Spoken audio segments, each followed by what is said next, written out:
O grande objetivo nessa noite é exaltar e honrar o nome do Senhor Jesus sobre todas as coisas. Eu queria pedir, os retornos estão virados para mim, né? Então, Neto, dá só mais um pouquinho de retorno aí, querido, por favor. E eu quero convidá-los com grande alegria para abrir a palavra do Senhor, lá em Apocalipse, capítulo de número 2. Nós estamos começando uma nova série de mensagens, quando Cristo fala com a igreja. E nós vamos então ouvir a mensagem do Senhor à igreja de Éfeso e a igreja presbiteriana do Guará 2 nessa noite. Apocalipse, capítulo de número 2. Quem encontrou pode dizer aleluia. Quem não encontrou, chore. Tá, porque Apocalipse está no final da Bíblia. Se não achar, tá ruim a coisa.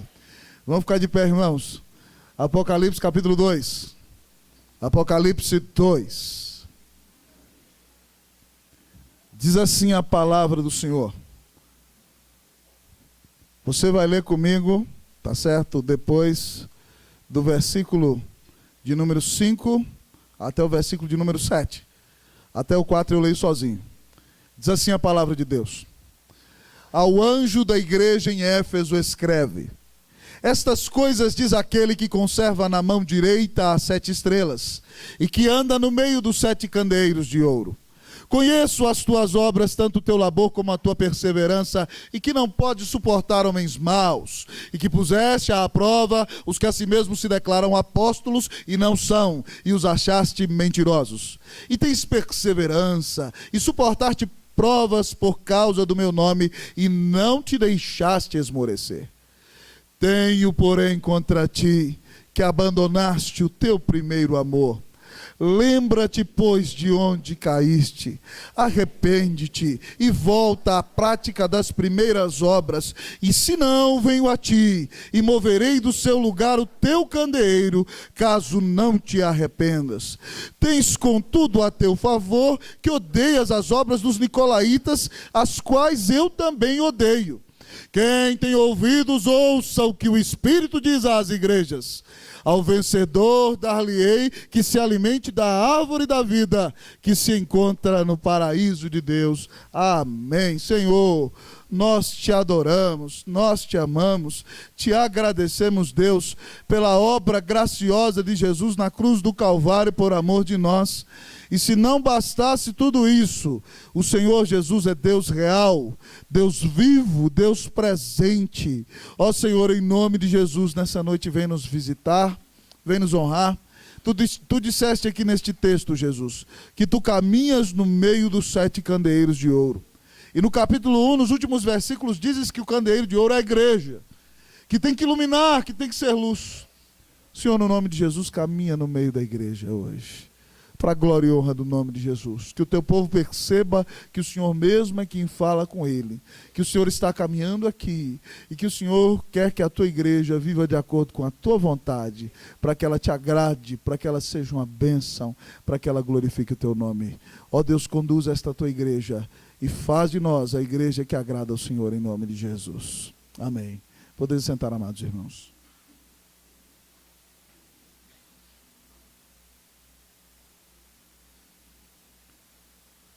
Queridos irmãos e irmãs, vida de pastor não é fácil.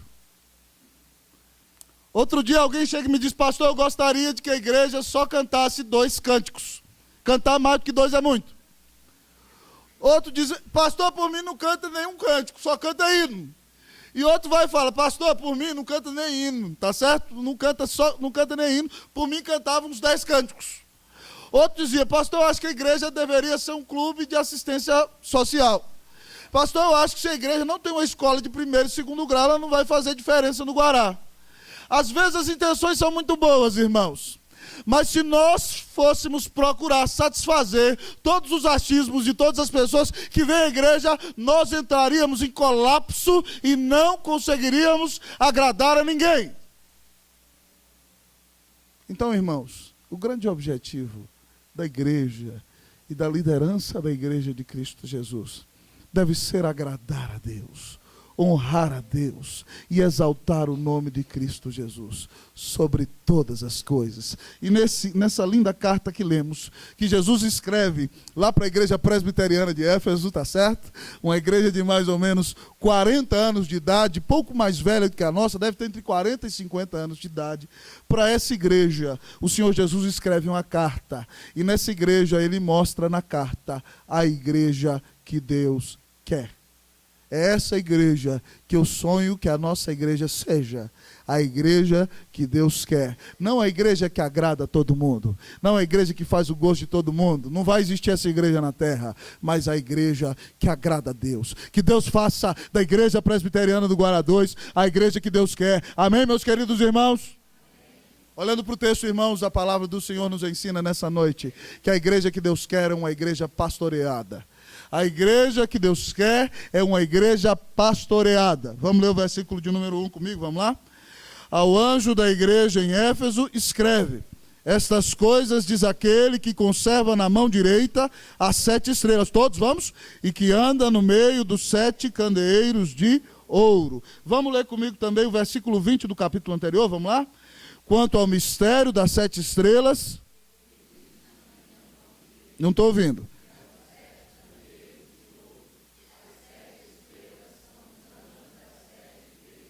E os 7 candeeiros são as 7 igrejas. Queridos irmãos e irmãs, aqui o Senhor Jesus escreve uma carta à igreja de Éfeso. E em primeiro lugar ele diz que a igreja dele, a igreja que ele conduz, que ele governa, é uma igreja pastoreada pelo próprio Senhor Jesus.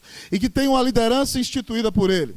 É interessante que Jesus dirige a carta ao anjo da igreja. E talvez você diga: pastor, então cada igreja tem um anjo, tem um anjão de 2 metros na porta, com uma asa grande que ele fica ali na igreja. Não, irmão, não é nada disso. A palavra anjo aqui no grego é angelos, que significa mensageiro. Isso significa, irmão, que a igreja de Cristo Jesus é liderada por mensageiros que pregam a palavra de Deus. E Cristo valoriza tanto a liderança de sua igreja, que ao dirigir uma carta à igreja, ele a entrega dizendo assim, igual você bota lá na sua carta: aos cuidados do pregador da igreja, aos cuidados do anjo da igreja, aos cuidados do mensageiro da igreja, para dizer que a igreja de Cristo Jesus só pode ser liderada, só pode ser conduzida por uma liderança comprometida em entregar a mensagem de Deus, a pregação fiel das Sagradas Escrituras. E ao dirigir então essa carta à liderança que tem responsabilidade de conduzir e pastorear a igreja, Jesus diz que estas coisas, ele diz àquele que conserva na mão direita as 7 estrelas. Jesus se apresenta como aquele que conserva na sua mão, e conserva é a ideia de guardar, não destrói, é a ideia de sustentar. As 7 estrelas, você leu comigo no capítulo anterior, o que são as 7 estrelas? O quê? Não, está errado, irmão, onde é que você aprendeu português? Vamos ler de novo? Quanto ao mistério das 7 estrelas que viste na minha mão direita e os 7 candeeiros de ouro, as 7 estrelas são os anjos. Anjos. Jesus diz que sustenta, amados irmãos, na sua mão direita, os pastores e pregadores da sua igreja. O que significa isso, irmão? A mão direita é a mão do governo. A mão direita é a mão da direção. A Bíblia diz que Jesus está sentado à destra de Deus Pai. A destra é a mão do governo, é a mão da condução, é a mão da direção, é a mão que mostra o caminho pelo qual a igreja deve andar. Jesus diz então que nessa mão ele sustenta os seus mensageiros, os seus pastores, para que eles sejam o instrumento de Deus para dar a direção à igreja pelo caminho do qual ela deve andar. Jesus diz: eu conservo os meus obreiros fiéis, eu sustento em minhas mãos e eles serão instrumentos para conduzir a igreja no caminho que eu quero que ela ande. E aí então, irmão, Jesus diz mais para nós com respeito ao seu pastoreio. Ele não só dá pastores que preguem as escrituras para liderar a igreja, ele não só sustenta esses pastores na sua mão direita e os conduz para ser liderança da igreja, mas ele não vai ficar longe lá no céu somente sem se importar comigo, como diz o cântico. Diz a Bíblia que ele está presente. Olha aí o texto. E que ando no meio dos 7 candeeiros de ouro. O que são os candeeiros aqui, irmãos? Como é que é? Pode falar sem medo de ser feliz, vamos lá? A igreja, agora se acertou. Certo? Como pastor tem que ser estrela, que brilha a luz de Jesus para dar direção e caminho certo, segundo diz o texto. A igreja também tem que ser candeeiro. Candeeiro é lâmpada, é luz no meio da escuridão. E Jesus está dizendo que ele pastoreia a sua igreja por meio da pregação da palavra de pastores fiéis que conduzem o rebanho, mas que ele não ficou lá longe. Ele está presente caminhando no meio da igreja. Ele está no meio do seu povo. Ele não se esqueceu daquele que está sofrendo. Ele não está longe daquele que vive angustiado. E não deixou de perceber aquele que está vivendo no pecado. Jesus está presente na igreja. E está caminhando nessa igreja nessa noite. Olhando para o coração de cada um de nós. Olhando para as nossas vidas. Falando com vocês através de alguém que ele constituiu como anjo nessa noite. Mas também caminhando no meio desse rebanho e olhando no seu coração e pastoreando a sua vida e te dando liderança, te dando direção e conduzindo a tua vida do jeito que ele quer. A igreja de Jesus não é liderada pelo bel prazer dos homens. A igreja de Jesus é liderada por ele mesmo, conforme a sua santa e preciosa palavra. Que coisa maravilhosa, irmãos. Irmãos, é por isso que nós devemos louvar a Deus quando o Senhor levanta pastores. Jesus disse que a seara é grande e os trabalhadores são poucos e nós temos que orar a Deus para levantar trabalhadores para a seara. Eu sou professor do seminário, sou pastor do presbitério e tenho orado a Deus para levantar pastores que amem mais a Deus do que a si mesmo. Pastores que amem mais a Escritura do que os seus próprios desejos.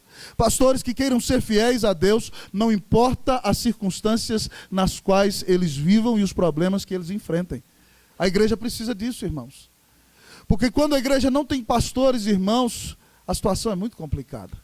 E quando ela tem pastores que não amam a Deus sobre tudo, ou não são fiéis, o problema é muito grande. A situação, irmão, é tão ruim nos dias de Jeremias, que Deus condena os falsos pastores por meio da boca dos profetas, dizendo que vai destruí-los. E o povo está muito triste porque não tem verdadeiros pastores, e Deus diz assim em Jeremias 3,15, e essa promessa é para nós também. E vos darei pastores, segundo o meu coração, que vos pastorei com conhecimento e com inteligência. Que coisa maravilhosa.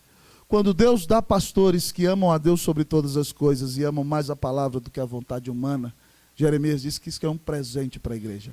Dar-vos-ei. Certo? Pastores segundo o coração de Deus são presentes para o rebanho de Jesus. Pastores que têm inteligência dada por Deus para conduzir o povo na palavra. E pastores que têm sabedoria para guiar o povo conforme a vontade de Deus.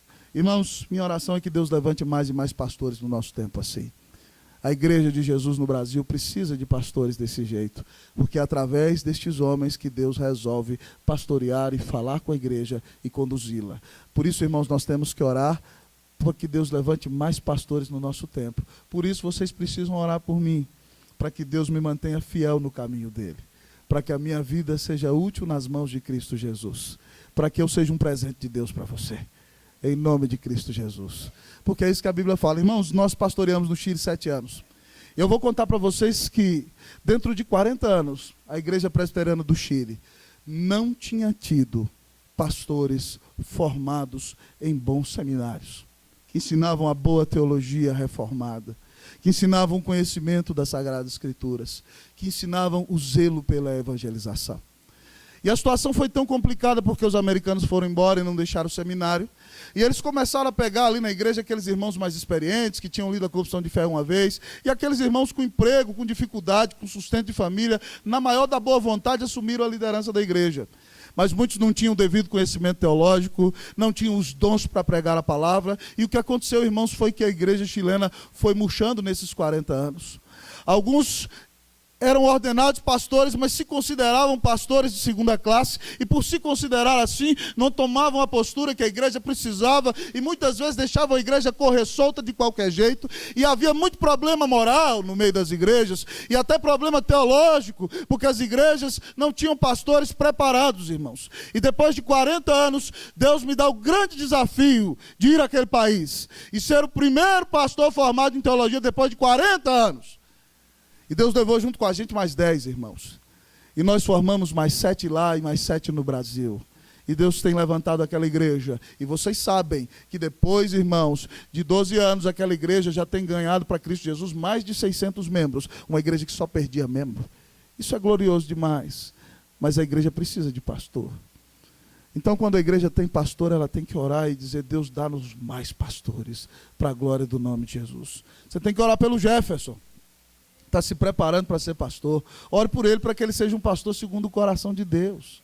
Você tem que orar por todos aqueles que estão na seara, porque a igreja que Deus quer é uma igreja que tem que ter uma liderança fiel às Sagradas Escrituras, que se compromete em conduzir e alimentar o rebanho para a glória de Cristo Jesus. Certa vez, irmãos, o grande pregador Charles Spurgeon, do século XIX, era pastor da maior igreja evangélica do mundo, certo? E ganhava almas. Houve um ano que Spurgeon batizou mais de 1000 pessoas. Pensa aí, mais de 1000 pessoas. 3,5 igrejas da nossa, num só ano. Aí alguém do jornal chegou para ele: senhor Spurgeon, o senhor está batizando 1000 pessoas por ano. Isso é um milagre. Conte para nós qual é o seu segredo. E ele disse: o meu segredo é o seguinte: meu povo, ora por mim. Ore por mim, irmão, em nome de Jesus. Para que eu seja um pastor segundo o coração de Deus e para que essa igreja pipoque de gente, para a glória do nome de Jesus. Amém, meus irmãos? Vamos orar por isso, amém? Louvado seja Deus. Quem quer ser membro da igreja que Deus quer? Amém. Diga: eu quero. Louvado seja Deus. A igreja que Deus quer, além de ser uma igreja pastoreada, é uma igreja trabalhadora, amados irmãos. A igreja que Deus quer é uma igreja trabalhadora. Repita comigo, vamos lá? A igreja que Deus quer é uma igreja trabalhadora. Versículo 2 diz assim: conheço as tuas obras, tanto o teu labor como a tua perseverança. Jesus elogia a igreja presbiteriana de Éfeso, irmãos, porque ela é uma igreja que trabalha muito. E você sabe que o trabalho da igreja é pregar o... Qual é o mandato de Marcos 16:15?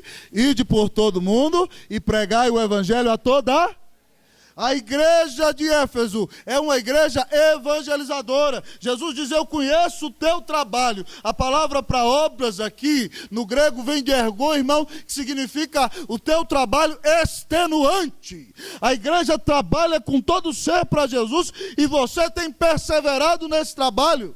Que coisa maravilhosa. Eu imagino, irmãos, que os crentes da igreja de Éfeso não podiam ver um não crente passar na porta da igreja na hora do culto, que ele dizia: vem cá, Deus tem a palavra para o seu coração. Os crentes da igreja de Éfeso talvez andassem no ônibus, naquela época não existia, né? Mas se houvesse hoje aqui, eles iam andar com um folhetim no bolso, e aqui está aqui um folhetim para abençoar seu coração. Se você quiser ouvir a palavra, vá lá na igreja presbiteriana do Guará 2, uma igreja cheia de vida.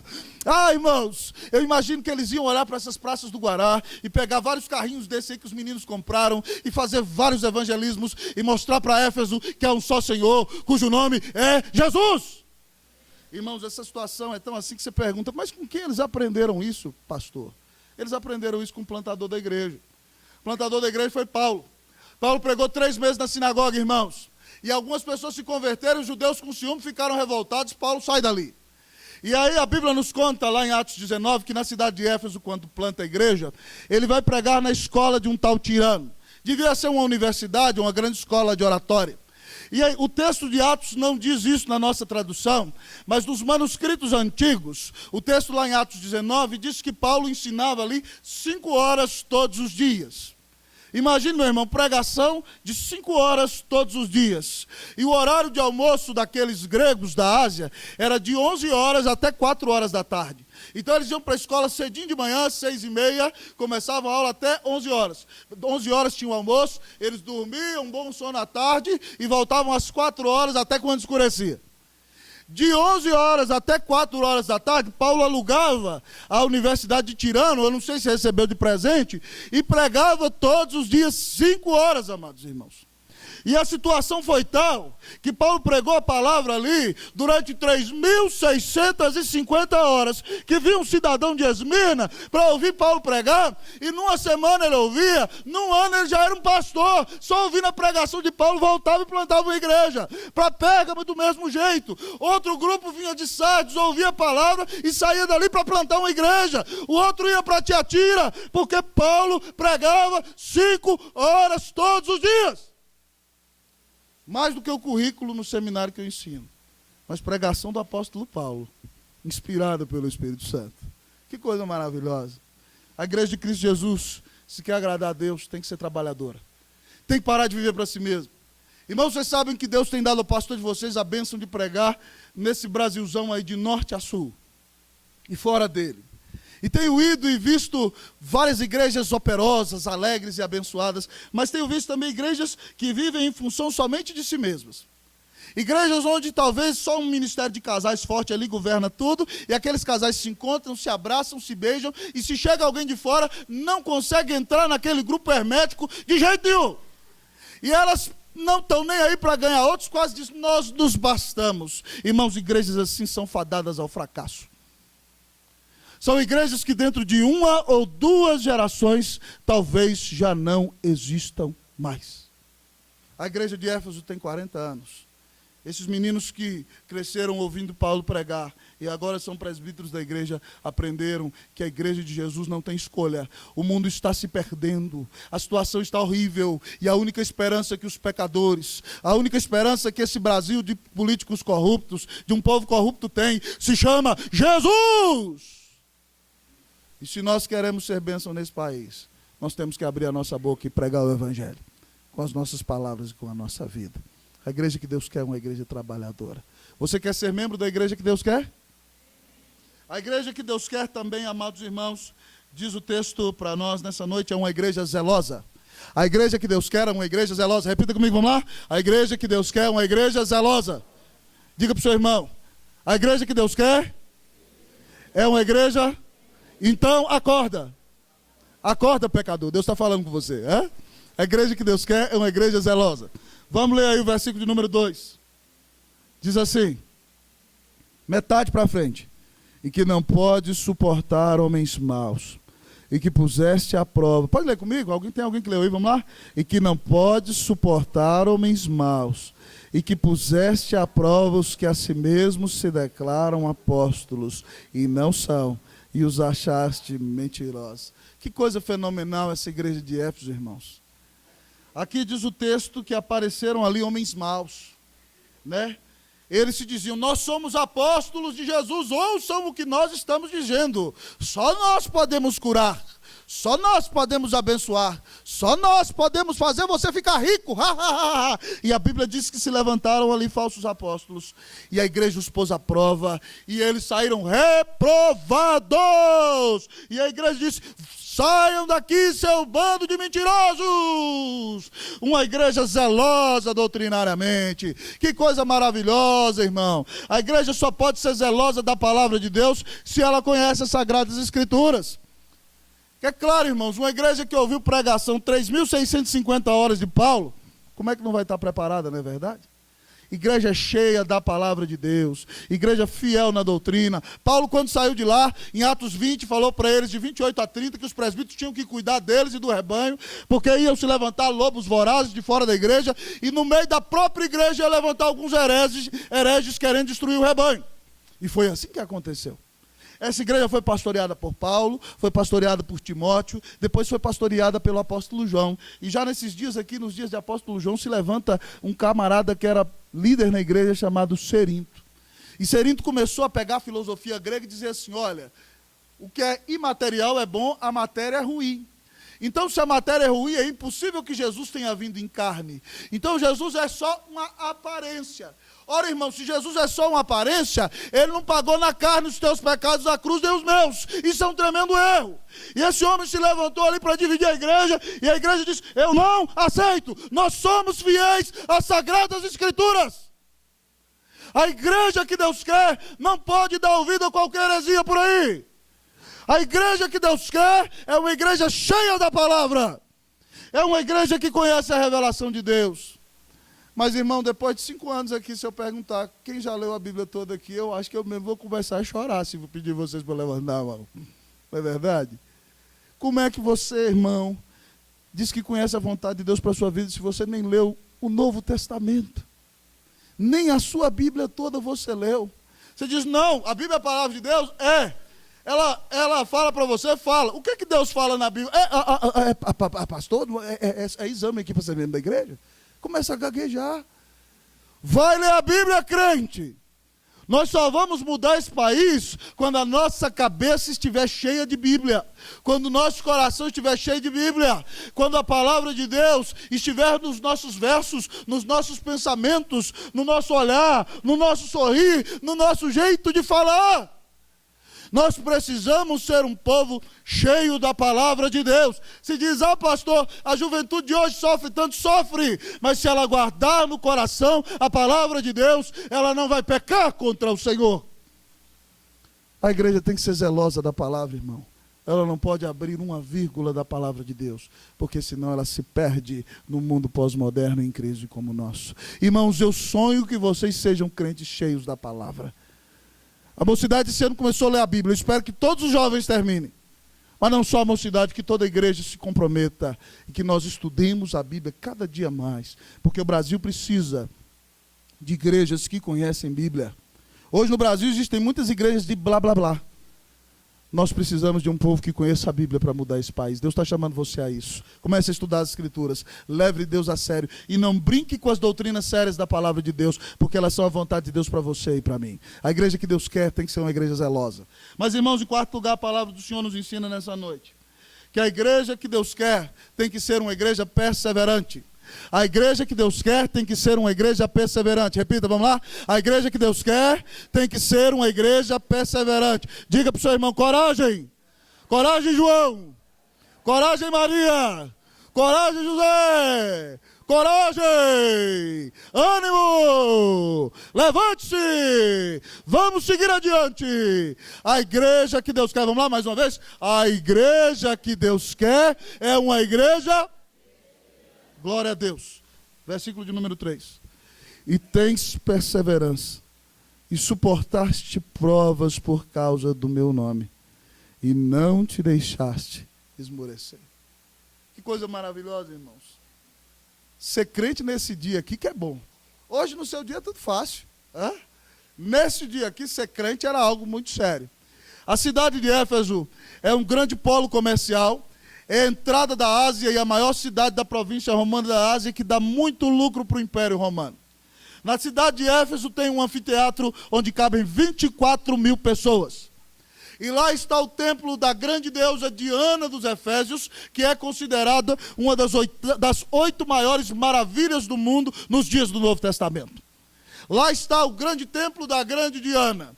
E, irmãos, a cidade de Éfeso defendia como a sua grande obra de arte. Tal como nós de Brasília nos ostentamos da grande arquitetura dessa bela cidade, os efésios se ostentavam da glória do templo de Diana. Mas do templo de Diana, irmãos, a bestificação. As sacerdotisas que adoram a Diana por meio de atos sexuais, onde as pessoas até se mutilam umas às outras. E naquela cidade, pregar o evangelho e pregar contra a Diana é correr risco de vida. Paulo foi perseguido nessa cidade porque muita gente começou a se converter ao evangelho e a adoração a Diana começou a cair e a situação ficou feia, irmãos. E por isso, então, há uma grande celeuma e Paulo tem que sair correndo dali. Mas ali também, Edmar, tem o templo de adoração a César. É uma das primeiras cidades da Ásia que tem o centro de adoração ao imperador. Então os cristãos são levados ao centro de adoração ao imperador, e se lhes diz assim, digam, César é Senhor. E eles dizem, Jesus Cristo é o Senhor. E muitos deles, irmãos, quando diziam isso, eram jogados aos leões no teatro com 24 mil pessoas assistindo o espetáculo. Outros eram queimados no teatro e diziam, diga César é Senhor. E eles gritavam, Jesus Cristo é o Senhor. E eles eram queimados e a multidão aplaudia. Mas eles iam direto para a glória, para a presença do Senhor. e não se deixaram esmorecer no dia da adversidade. O texto diz a palavra perseverança, a ideia de trabalhar até cansar. E eles perseveraram por causa do nome de Jesus e não se deixaram esmorecer. Hoje você tem um probleminha. Não vou para a igreja hoje não. Tô triste. Tô deprimido. Toma vergonha na cara. Esse povo ia para a fogueira por causa de Jesus. Ai, tô com dor de barriga. Vai tomar banho na soda. Meu irmão, em nome de Jesus, vamos parar com a frescura espiritual? Vamos? Vamos levar Deus a sério? Vamos parar de ser crente no me toque? Para com isso, meu irmão. Para com isso. Nós vivemos dias difíceis, tá certo? E nós precisamos de gente que esteja disposta a dar a cara para bater por causa do Senhor Jesus. Nós precisamos de gente nesses dias que esteja disposta a enfrentar tudo aquilo que o mundo está dizendo que é certo e é errado. Nós precisamos de gente que não se envergonhe de Jesus, que tenha coragem de levantar a bandeira do Evangelho. E se necessário for morrer por causa do nome do Senhor, que se morra. O Brasil precisa de crentes de verdade. Os dias são difíceis e o Senhor está chamando você a perseverar. De que jeito você vai viver? Ai, não me diga isso, não me fale isso, não fala desse jeito. Para com isso, irmão. Crente não pode ser fresco. Crente tem que ir com Jesus até o final. Amém, meus irmãos? Que Deus faça de nós uma igreja perseverante, amém? A igreja que Deus quer, eu sei que todos vocês querem ser membros dela. Além de tudo que temos ouvido, a igreja que Deus quer, irmãos, é uma igreja fiel. A igreja que Deus quer é uma igreja fiel. Repita comigo, vamos lá? A igreja que Deus quer é uma igreja fiel. Vamos dar uma olhada lá no versículo de número 6. Vamos lá? Versículo 6. Tens, contudo, a teu favor que odeias as obras dos nicolaítas. Todo mundo, irmãos. Vamos lá, né? Não é só eu que vou gastar minha voz. Está pensando o que, bonitão? Todo mundo comigo, vamos lá? Tens, contudo, a teu favor que odeias as obras dos nicolaítas. Maurício, a igreja de Éfeso é uma igreja, ó, nota 10. Essa igreja aqui, aos meus olhos, lógico, é uma igreja que, irmãos, apareceram ali os nicolaítas. Provavelmente, irmãos, Nicolau foi um general romano ou um oficial romano que diz ter se convertido a Cristo e vindo à igreja. E a estratégia de guerra é a seguinte: para que você vença o seu inimigo, você precisa, Cleverson, que já é militar aí da reserva, você precisa o quê, Cleverson? Conhecê-lo. Para você vencer o inimigo, você precisa conhecê-lo. Então, Nicolau disse o seguinte: olha, para vencer a sexualidade, a prostituição, você precisa sair lá fora e ter uma relação sexual com uma prostituta, para experimentar como é que é, senão você não vai saber vencer na hora da dificuldade. Se você não quer adorar os falsos ídolos, então você tem que ir para o banquete dos falsos ídolos e cair na gandaia lá para saber como é que é, para dizer depois, é ruim esse negócio, vocês não podem não. Então a ideia dos nicolaítas era dizer: nós somos ortodoxos, nós temos a doutrina correta, mas por favor, não venha nos dizer como viver. Não venha nos dizer o que nós temos que fazer e o que nós não temos que fazer. Disciplina, loucura, não existe isso na igreja. E Jesus diz assim, ó: parabéns, igreja de Éfeso, eu estou a favor de vocês, porque vocês não aceitaram a lassidão moral. Vocês não aceitaram que a luxúria dominasse a igreja. Vocês não aceitaram que os membros do rebanho vivessem somente para satisfazer a carne e buscar alegria nos prazeres deste mundo e nos prazeres carnais. Parabéns, conselho da igreja. Vocês são fiéis a Cristo Jesus. Irmãos, nós precisamos ser fiéis a Cristo Jesus. Nessa igreja, às vezes você vê o conselho vir aqui à frente. Já viu algumas vezes, e vai ver, irmãos, e é terrível, você não imagina o que é isso. Está certo? Está os presbíteros aqui, dizendo, fulano foi afastado da comunhão, ciclano está sendo excluído da igreja, por causa de conduta irregular. Irmãos, é terrível, mas o Senhor nos manda fazer isso, e nós temos que obedecê-lo. Nós não temos que agradar homem. Quando o conselho vem aqui à frente e faz isso, você fala assim: olha lá os bonitões, eles acham que eles são melhores que todo mundo. Você está totalmente enganado. O conselho da igreja de vocês chora quando faz isso. Imagina, homens de cabelo branco, como meus presbíteros, chorando ali, né? Diante dos pecados das pessoas. É terrível, irmãos, dói na alma. Jesus disse que quando a gente disciplina alguém, a gente tem que fazer isso com espírito de brandura. Se pudesse nunca fazer, não faria. Mas Jesus disse que a disciplina é um sinal de amor. E quem não tem disciplina não é filho, é bastardo. Então, se o Senhor um dia disciplinar você, pare de espernear. Para de dizer que coisa horrível que está falando comigo. Isso é amor, é graça. É para restaurar você. É para fazer de você alguém mais parecido com Jesus. É para obedecer às Escrituras e abençoar teu coração. Para que a igreja seja cada dia mais santa e mais parecida com o Senhor. E faça a diferença no mundo. Então vamos parar com a linguinha nervosa em nome de Jesus? Vamos fechar a boca e manter ela quieta? Se tiver que reclamar, vai orar, vai falar com o Senhor. Nós precisamos fazer isso, irmãos. A igreja tem que ser fiel a Deus. E não importa o que homens digam. Um dia, eu vou comparecer diante do trono do meu rei. Um dia nossos presbíteros vão fazer isso. E o que nós vamos dizer a ele?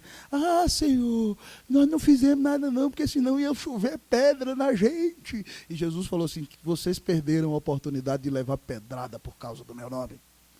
Levar pedrada por causa do nome de Jesus, que veio as pedras. Sofrer por amor de Jesus é privilégio, irmãos. A Bíblia diz que é graça. Que nossa igreja seja fiel, amém, meus irmãos?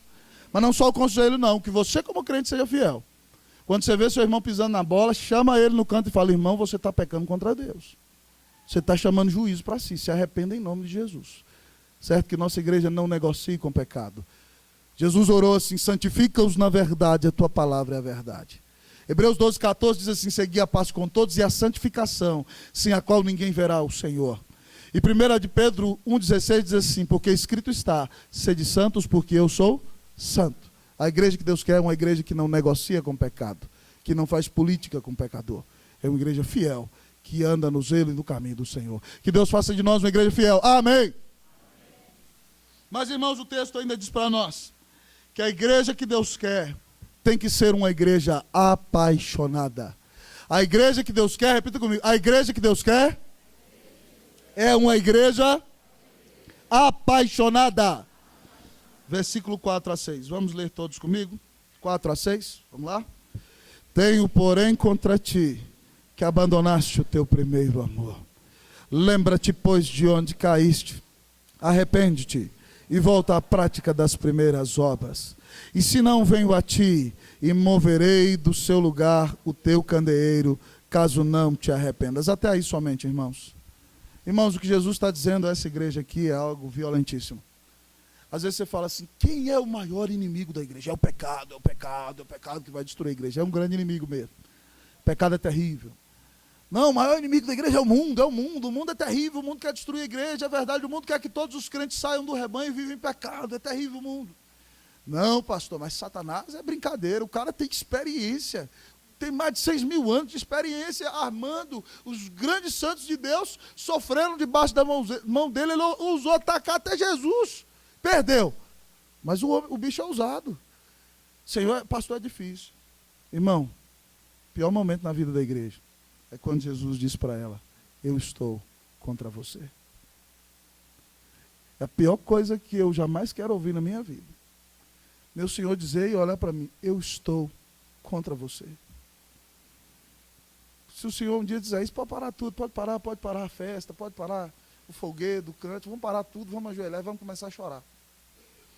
Porque se Jesus estiver contra mim, Ele é o Rei dos Reis, Ele é o Senhor da glória, tudo está perdido. Agora, pois, Maurício, todo pastor queria pastorear uma igreja como essa, tá certo? Uma igreja trabalhadora, uma igreja pastoreável, uma igreja fiel na doutrina, uma igreja que aguenta pancada, uma igreja que disciplina, mas Jesus disse, apesar disso tudo, estou contra você, porque você já não me ama mais, você apostatou do primeiro amor. O que Jesus está dizendo para a igreja de Éfeso aqui é o seguinte, igreja de Éfeso, você amou demais a minha doutrina, o que é muito bom, você não parou de trabalhar na obra para mim, mas você amou demais a minha teologia, amou demais o meu trabalho, você amou demais ser certinha, mas você acabou esquecendo de mim. Você já não fala mais comigo. Você já não quer ter mais comunhão íntima comigo. Agora você se envolveu tanto com a minha obra que se esqueceu de mim. Irmão, que coisa mais terrível. Isso pode acontecer comigo e com você. O que Jesus está dizendo aqui basicamente é o seguinte: a igreja é a noiva, não é verdade? Jesus está dizendo: querida, nós completamos 40 anos de casado. E essa é uma festa extremamente especial. Eu gostaria de te elogiar nessa noite porque você sempre aceitou a minha liderança como marido. Eu também quero te parabenizar porque você sempre foi uma mulher trabalhadora. Você trabalhou demais na criação dos meninos aqui em casa. E quando a situação foi complicada, você me ajudou no trabalho lá fora. Parabéns. Poucas mulheres são tão trabalhadoras como você. Eu também, querida, quero te elogiar pelo seu zelo, porque você ensinou a palavra para todos os meninos aqui de casa, e os nossos meninos, quando aprendiam a falar, a primeira pergunta que eles aprendiam era dizer: qual é o fim principal do homem, né? E aí glorificar a Deus e gozá-lo para sempre. Você foi uma esposa zelosa demais. Parabéns, meus filhos conhecem teologia. Outra coisa, você nos dias difíceis, nos dias que eu deixei a dificuldade chegar, em que faltou talvez comida, em que houve sofrimento, em que houve brigas, você continua ali fiel. Nunca olhou para outro homem. Você sempre foi fiel. Você nunca olhou para o lado, você nunca quis deixar-se ser seduzida por ninguém. Nunca correspondeu ao olhar de qualquer cara que te encarasse na rua. Você é uma mulher impoluta. Você está de parabéns. Mas eu quero dizer para você, querida, que apesar de tudo isso, eu estou contra você, porque você já não me ama mais. Você já não me ama mais. Você já não desfruta mais de estar comigo. Você tem cumprido muito bem todas as suas obrigações. Mas o amor acabou aqui em casa. Está gelado. Já não tem mais fogo, já não tem mais calor nesse relacionamento. Você já não me ama mais. Será que o Senhor Jesus está falando isso para você nessa noite, meu irmão? Você tem todo um currículo exterior impressionante, mas você não ora. Você tem tudo isso aqui que essa igreja de Éfeso tem, mas você não tem paixão pela palavra de Deus. Você não tem paixão pela comunhão íntima com Jesus.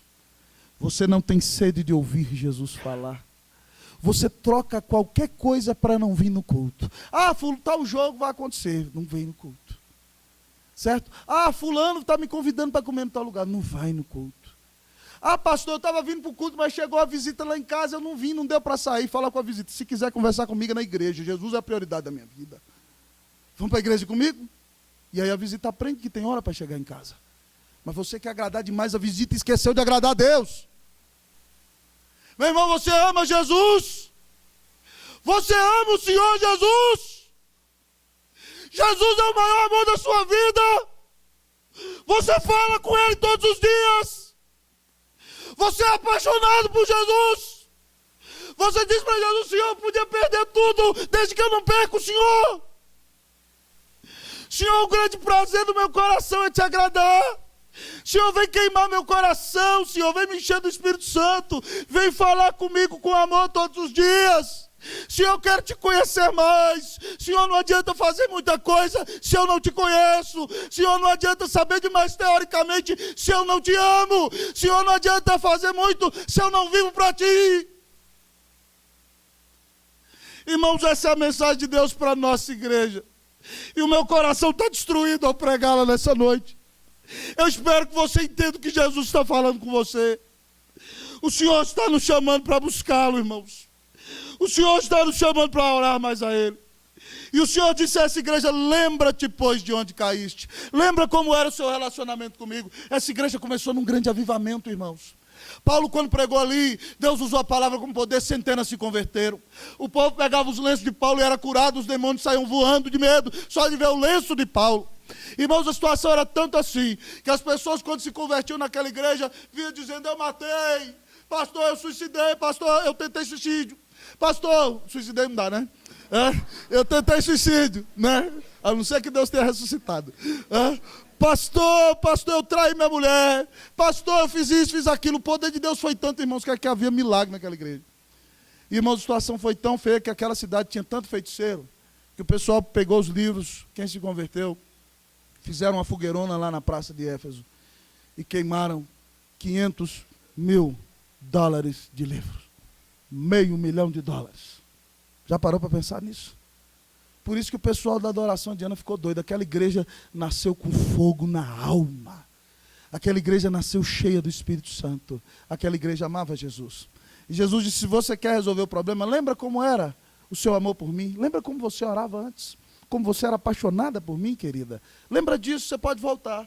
Aí ele diz para ela, arrepende-te. A palavra no grego aqui para arrepender, irmão, você fala assim, eu não estou sentindo vontade de chorar. Assim. Não é chorar, irmão. A palavra que é no grego, metanoia, que significa mude a sua mentalidade. Para se arrepender, talvez você não precise de chorar, não. Tem gente que é mais emotivo que chora. Mas se você entendeu que está mal, reconheceu, pede perdão a Deus e mudar o jeito de pensar, mudar o rumo, mudar de atitude. Arrependimento é isso. O arrependimento para o judeu não era que só escasseu, Deus, eu estou pecando contra o Senhor. E chora que no culto 5 minutos está fazendo a mesma coisa lá fora. Não, irmão. Arrependimento é, estou errado, Deus, pequei, me ajuda com o teu espírito, eu quero viver diferente a partir de hoje. Para ser apaixonada por Deus, você tem que lembrar do que já viveu antes. Você tem que mudar de mentalidade, dizer, Deus me perdoa, porque eu tenho priorizado qualquer coisa em lugar do Senhor. Eu estou mais preocupado comigo, com o que vai acontecer com o dia de amanhã, tudo me impede de te buscar. Eu me arrependo, Deus muda a minha vida em nome de Jesus, amém? Vamos nos arrepender nessa noite em nome de Jesus? E aí Jesus diz a eles, volta à prática das primeiras obras. Quero ver você orando de novo. Quero ver você largando essa novela maldita das 9, vindo para o culto de oração buscar a minha presença. Quero ver você priorizar-me, amar-me mais. Quero ver você abrir a sua casa para fazer um culto lá, para fazer toda a diferença. Quero ver você chamando os amigos para vir à igreja. Quero ver você orando, lendo a Bíblia e me amando mais do que a você mesmo e mais do que os prazeres dessa vida. Jesus está dizendo, irmãos, para voltar à prática das primeiras obras. Jesus deu a possibilidade para a igreja. Agora ele diz o seguinte, se vocês não quiserem, você fala assim, ó, estou nem aí. O pastor está falando isso, estou nem aí. Ó. Já viu aquele crente? Estou nem aí, né? Crente de biquinho. Não concordo com isso, não aceito. Se você não está nem aí, Jesus disse assim, ó, venho a ti e moverei do seu lugar o teu candeeiro, caso não te arrependa. Você aprendeu no começo que o candeeiro é a igreja. Jesus disse assim, ó, se vocês não se arrependerem, sabe o que eu vou fazer? Vou fechar as portas dessa igreja. Que coisa terrível. Pergunta para mim onde é que está a igreja de Éfeso hoje. Ela não existe mais. Ela foi uma igreja pujante, ela foi uma igreja tremenda, uma igreja evangelizadora, e ela já não existe mais. Nem a cidade sobrou. Irmãos, isso aqui corta meu coração. Estava orando hoje à tarde, meus presbíteros, e eu estava pensando, a gente está construindo esse templo com todo esse esforço aí. Imagina que em 2 gerações não tenha ninguém aqui dentro. Eu comecei a chorar, eu falei, meu Deus do céu, não deixe isso acontecer conosco, não, em nome de Jesus. Só lendo esse texto. Mas, irmãos, o pastor Roberto Brasileiro foi pregar na Escócia, na igreja de Horatius Bonar, era um grande pregador do século XIX. A igreja cabia 1000 pessoas pipocando de gente. E pastor Roberto Brasileiro foi pregar lá há 2 anos atrás. Sabe quantas pessoas tinha no culto? 10. 10. Se nós não levarmos Jesus a sério, se nós não amarmos ao Senhor, as próximas gerações poderão sofrer a nossa falta de piedade, a nossa falta de zelo e a nossa falta de amor para com o Senhor Jesus. Irmão, Jesus botou a bola na marca do pênalti para nós. E agora, o que nós vamos fazer? Nós vamos amarelar? Vamos bater para fora? Ou vamos nos arrepender e voltar para o Senhor em oração e buscar o rosto de Jesus? Irmão, a promessa de Jesus no final da carta é a seguinte: quem tem ouvidos ouça o que o Espírito diz às igrejas. Ao vencedor dar-lhe-ei que se alimente da árvore da vida que se encontra no paraíso de Deus. Jesus está dizendo que no meio daquela igreja vai ter alguns que vão ser vencedores e outros não. Ele está dizendo que nem todo mundo que está dentro da igreja, infelizmente, é salvo. Mas o vencedor tem a característica de crer em Jesus. E esse vencedor vai se alimentar da árvore da vida. A árvore da vida aqui é símbolo de vida eterna. A árvore da vida aqui é Jesus. E ela se encontra no paraíso de Deus. O que Jesus está dizendo é que se você é crente de verdade, e o Espírito Santo tocou seu coração nessa noite, e você entendeu que precisa emendar os seus caminhos, arrependa-se da vida que você está vivendo, creia no Senhor e diga: Senhor, ateia fogo no meu coração novamente, para que eu te ame mais, para que eu faça tudo que essa igreja tem de certo, mas para que eu seja um crente de oração, cheio de Deus, que tem comunhão com Jesus e que faz toda a diferença. E Jesus disse que se você faz assim e crê nele, ele vai te dar a vitória, ele vai te dar a vida eterna, você vai morar no paraíso de Deus e vai habitar sempre na presença de Cristo Jesus. Eu quero estar lá. E você? Que Deus faça de nossa igreja a igreja que Deus quer. Que Deus nos levante para ser uma igreja pastoreável. Que Deus faça de nós uma igreja trabalhadora. Que Deus faça de nós uma igreja zelosa. Que Deus faça dessa igreja uma igreja perseverante. Que nós sejamos uma igreja fiel. Mas que, sobretudo, nós sejamos uma igreja que ama Jesus. Sobre tudo e sobre todos, desde agora e para sempre. Amém. Vamos orar nessa noite, irmão? Essa noite eu não vou chamar você aqui na frente, não. Essa noite você vai orar com a pessoa que está do seu lado. É culto a Deus e nós somos família, a gente ora junto. E você vai orar de dois. Nós temos aí uns 5 minutos. E você vai orar com essa pessoa pedindo perdão a Deus pelo seu pecado. Pedindo perdão a Deus pelo que está de errado na sua vida. E nós vamos terminar o culto em oração. Jesus mandou orar, voltar ao primeiro amor. Eu não sou doido de sair daqui sem deixar vocês orarem. Então vamos orar. Vamos falar com Deus? Junte-se aí com alguém. Fale com o Senhor Jesus agora. Comece logo, porque o tempo já está contando. Tic-tac, tic-tac, tic-tac, tic-tac. Ore aí com o irmão que está do seu lado. Não precisa nem compartilhar pedido, não. Ore por isso, ore por aquilo, não. Começa a orar logo. Você faz uma oração, depois o outro ora. Vamos falar com o Senhor. Nós vamos ter um tempo na presença de Deus nessa noite. Oremos a Deus. Coloque sua vida na mão de Jesus.